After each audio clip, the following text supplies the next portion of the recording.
Bonjour, dans cette vidéo, nous allons mettre en application des notions expliquées dans le cours intitulé La répartition des bénéfices d'une société. Notre exercice est le suivant. Le comptable de l'entreprise Harpo a enregistré l'écriture suivante en comptabilité. Donc, on nous fournit au 31 décembre l'écriture correspondant à l'affectation du résultat. La dotation à la réserve légale s'est effectuée conformément à la loi. On nous précise qu'au 31 décembre N-1, ce compte présentait un solde créditeur de 66 250 € et le dividende distribué par action s'est élevé à 3 €. La question est la suivante. Retrouver le montant du capital social, le taux de l'intérêt statutaire, la valeur nominale de l'action, le taux de la réserve statutaire et le payout ratio. Je vous suggère de chercher par vous-même cet exercice à partir de l'énoncé qui vous est fourni sur le site, puis vous pourrez redémarrer la vidéo pour voir la correction. Commençons donc cette correction. Le montant théorique de la réserve légale est égal à 500 000, résultat de l'exercice, moins 25 000 report à nouveau débiteur, fois 5%, c'est-à-dire 23 750 €. Or, le montant qui a été affecté d'après l'écriture enregistrée par le comptable est de 20 000 €. Par conséquent, le maximum de la réserve légale a donc été atteint. Ce maximum représente donc 66 250 qui était le solde à l'issue de l'exercice précédent, plus les 20 000 € qui viennent d'être affectés, c'est-à-dire 86 250 €. Ce maximum représente 10% du capital, par conséquent, le capital social s'élève à 862 500 €.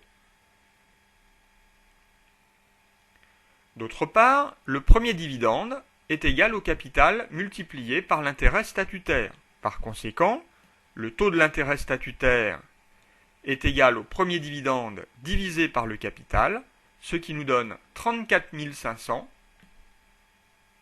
divisé par 862 500, donc 4%.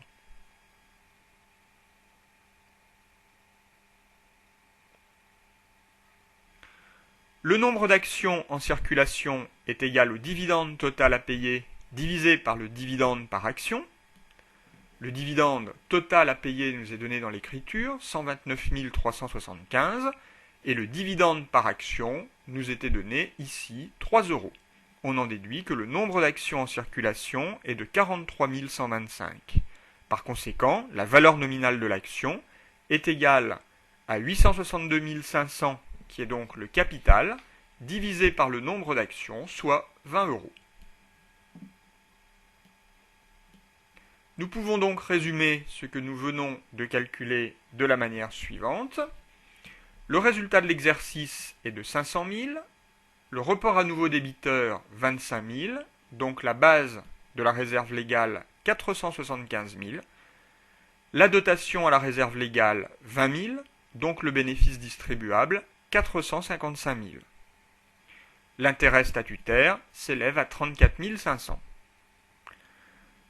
Par conséquent, la base de calcul de la réserve statutaire est égale au bénéfice distribuable moins l'intérêt statutaire, c'est-à-dire 420 500.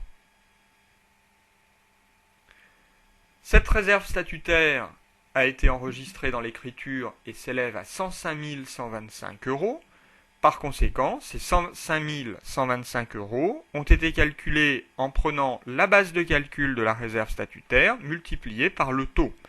On en déduit le taux de la réserve statutaire, 25%.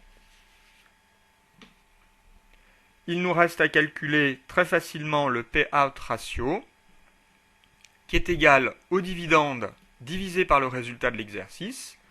Le dividende s'élève à 129 375 €, le résultat de l'exercice à 500 000 €. On en déduit donc un payout de 25,875%.